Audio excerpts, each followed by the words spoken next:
So welcome back to another episode of the Construction Business Blueprint YouTube channel. This is the channel where you as a construction business owner get all of the insights, all my best work that I do with my clients every single day, every single week. You're pretty much getting it here for free, so it's packed with value. And again, like we always say, the reason or the motivation for me being here is to try and help as many people as possible. Listen in if you haven't already.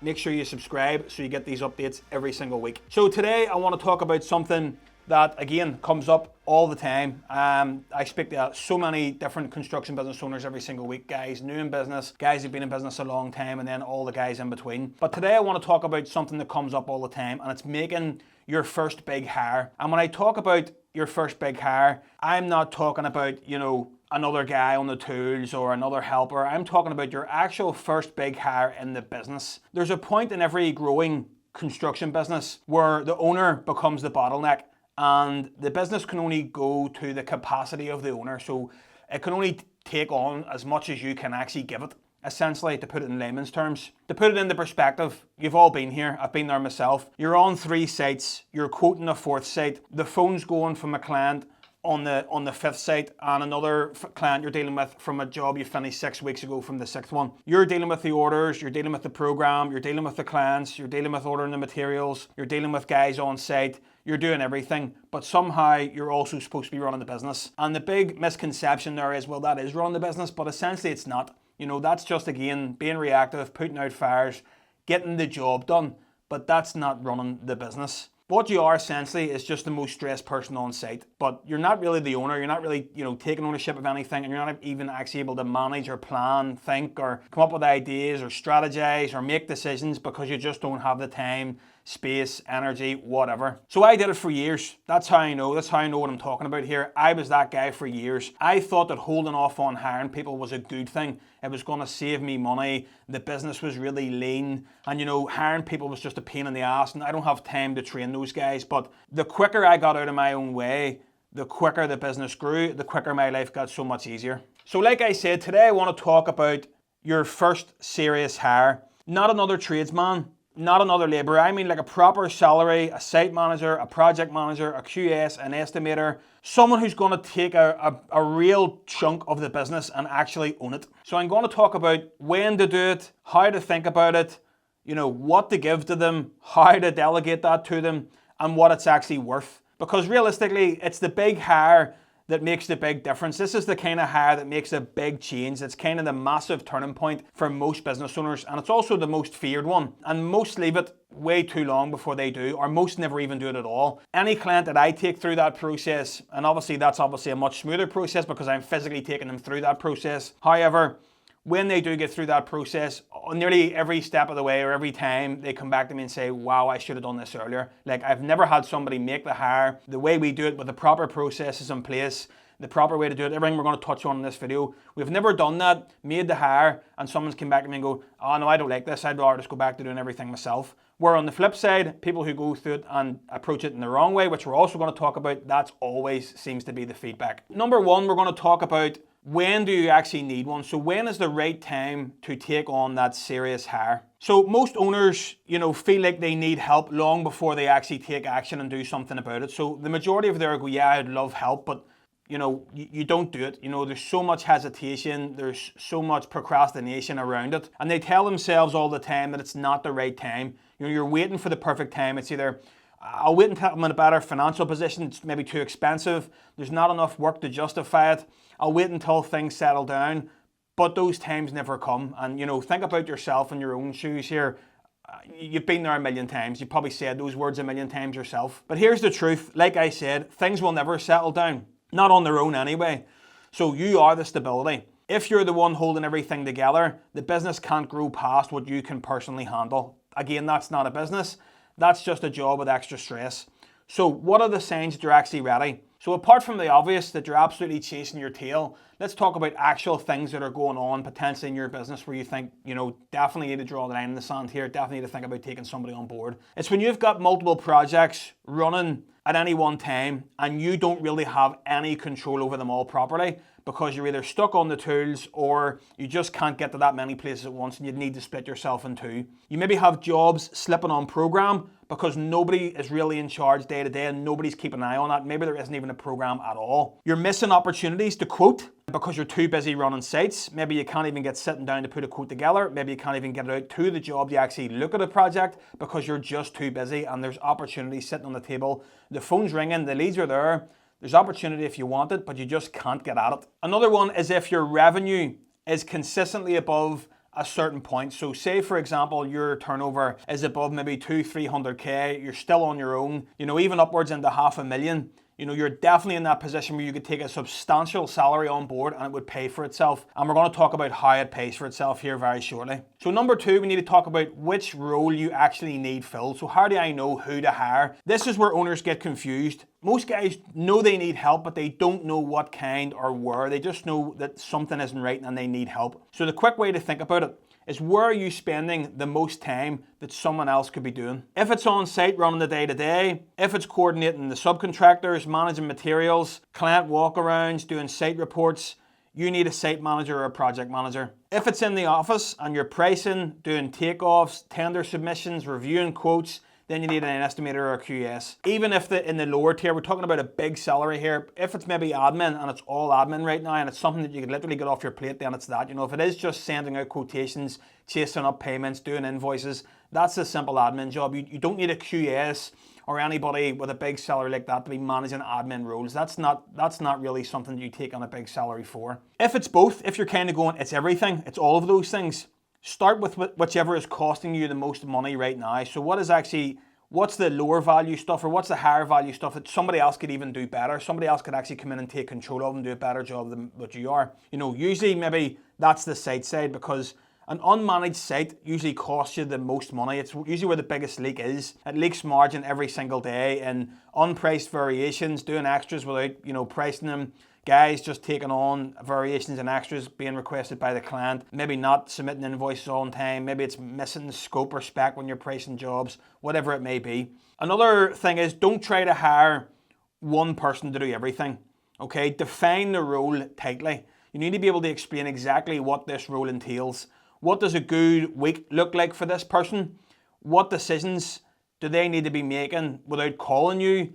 Write them down before you even go to advertise or pitch for a job. You need to be abundantly clear on what exactly it is the business needs. What does good look like is the third one, okay? The third one is kind of like the scorecard. What does good look like? So before you hire anybody, you need to define what success looks like. What does somebody doing a good job in that role actually look like? What is the result that they're going to produce by coming into your business? I see owners doing it the wrong way around. Construction business owners hire and then they wonder why it's not working 6 months later.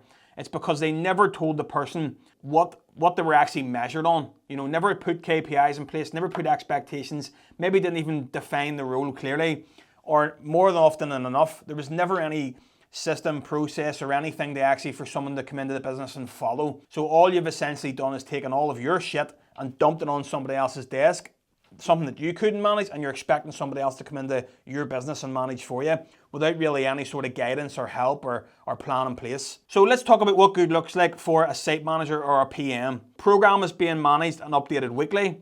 Materials are ordered before they're needed, and always with cost, cost certainty, and checking for prices and making commercial sense, obviously. Subbies, subcontractors, supply chain are all briefed properly. Everybody knows what they should be doing, when they need to do it, etc., etc. Clients get a weekly update without you sending it, without clients ringing you asking what's going on. Clients have full visibility. Variations are logged or else flagged. Variations obviously mean extras, making sure they're logged as they happen. Problems come to you early, not the night before they actually blow up or after it's already blown up. So somebody good in that role will be able to say to you, look, I see this guy consistently doing the same problems or coming up with the same issues, or the guy's coming in, we need to address this now before it blows up or goes too far, or we're having issues with this same supplier twice now. So flagging up stuff, we're bringing it to you at the point where you can make a decision on what to do, and that's your responsibility as a business owner. So for an estimator or QS, it's that there's no opportunity getting left on the table. So every project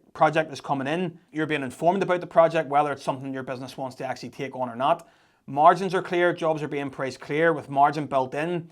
There's variations being priced, scope is being checked, revisions of drawings are all being checked to make sure there's nothing being missed or nothing left on the table. They're taking care of tech subs, they're taking care of everything in terms of an inquiry coming in to actually securing and winning the project. Then after the project is won, it's variations being tracked live on the job, you being brought up to date with cost reports, obviously job cost reports being live on every project so you know exactly where every project sits, and then obviously, you know, bringing up invoices, doing valuations, doing all those things to make sure the money is coming in and whether things are being missed or making sure everything's tracked and happening on time, essentially. So they should be looking after the whole commercial side and everything from the tender sort of process as well. What's important is, before we get into the actual handover, you need to measure everything. For the first 3 months, track how often you're still getting pulled into things that role should be covering. If it's constantly, either they're not doing the job or you're not letting them, or maybe they're just not qualified to do it, or maybe, you know, the hiring process wasn't done right. So there's going to be a lot of eventualities there that need to be looked into. But track everything, review everything. It's not a case of getting somebody in and then passing it over and then hoping it all works out and speak to them in a few months and see what happens. Regular check-ins are essential. Let's get into step 4 then, the handover and how to actually make it work. So this is where most owners get it wrong. They hire somebody, you know, give them a site visit, give them a set of drawings and expect things to change in 1 week. You know, this isn't going to be something that's going to be an overnight success. You're not just going to bring somebody into your business. They need to find their feet. They need to understand what way things work. They need to get into the pace. They need to get into working with you, working with the lads. So it doesn't just work like that. It's not a case of, well, I hired you, all these problems should now be fixed. That's a ridiculous expectation to have on anybody. So the handover is a process. You know, that could take 4 to 8 weeks depending on how much is in your head. It's never been written down. So if you're prepared for this, like my clients, if my clients are making a hire, we have it all prepared.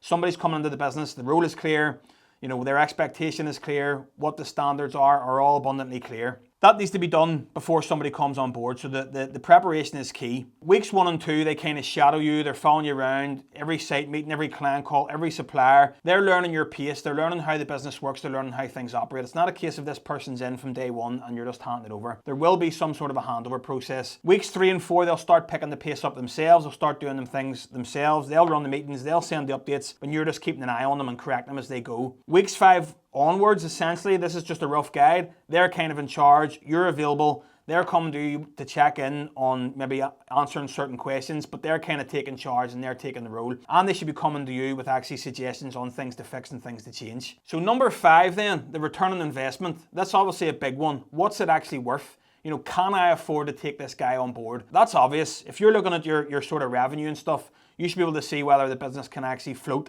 taking on that salary right now. So that's an easy one.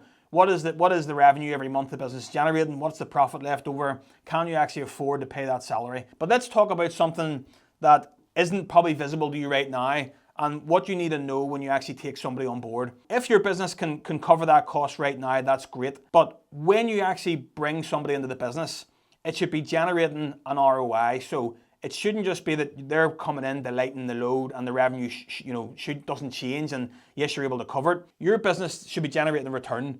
So let's put it into like layman's terms. So say you're bringing somebody into the business, you know, they should be freeing up your week. So say like 15 hours of your week or something like that. Well, like you think about all the times you sit down, what this person's actually going to take off you. That's time that you can actually spend on meeting clients, negotiating with contracts, bringing in more work, refining the process, making the business more efficient, hiring new people, doing whatever you need to do. That all will increase revenue. So now you've got the time to seize all the opportunity that's been there, meet all the clients, take on the opportunities, review the opportunities. Those things will start increasing turnover, increasing margin. Again, your margin is going to increase on projects because somebody's there covering everything, making sure nothing's getting missed. So all the leaks that were there in your business are going to be fixed, which is going to mean your business is running leaner, more efficient, bringing in more revenue, and then subsequently bringing in more profit because it's being managed better. Don't think that my business can just about survive this right now. The whole ROI is that when you bring somebody on, it's freeing you up to make the business better, make it more efficient, increase the revenue, increase the profits, and that's where the ROI is. So even if you're sitting thinking, you know, right now it might be a stretch, that's what you do. That's kind of how you look at it. The business right now, yes, but you have to think of what's going to change once that person is on board, when you're freed up, when you're seizing the opportunity, and when you're actually getting to grips with things. So say the average salary of one of those guys is around 40K. You now have the time to take on one extra project a year at say 200K at a 20% margin. You know, that's 40K gross profit there. The hire is paid for itself. So you have to think of it this way. If you're still running everything yourself and the business is doing well, it's generating a good revenue, but there's a lot of opportunity left on the table. If you could put a figure on that opportunity and think, well, I could take on so many more projects, so much more profit margin, do the maths very quickly, and you could see whether you can actually afford to take somebody on. But again, it's what the business is actually going to generate once that person's on board. It's how things are going to change. So you have to ask yourself that question. Can you afford to? But more importantly, can you afford not to? So this week, write down everything you did in the last 5 working days that someone else should have or could be doing. Be honest, if that list is long, you know what to do next. Like I said, for all my clients, this is a really simple process. We take them through the whole process from step 1 right through to the end. We hold their hand literally right through it. We show them what the business needs, who and how to hire, when to hire, how to write the contracts, how to get them on board, all of those things. We make the process much more easier, much more streamlined. If you need help with something like this, please feel free to reach out. Comment discovery below and I'll be happy to help.